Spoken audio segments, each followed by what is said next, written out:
Oo. Mali, friend.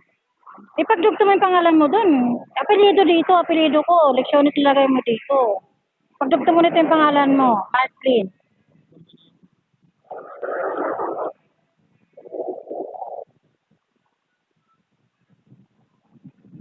Hindi mo din nala yung ballpen mo na may ano, may pantasa.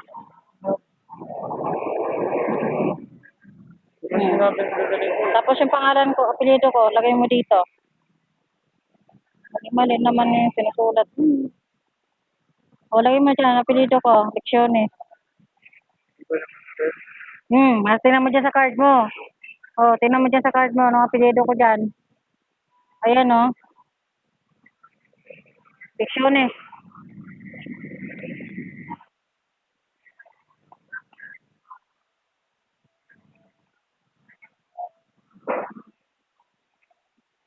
Double C ha. IONE.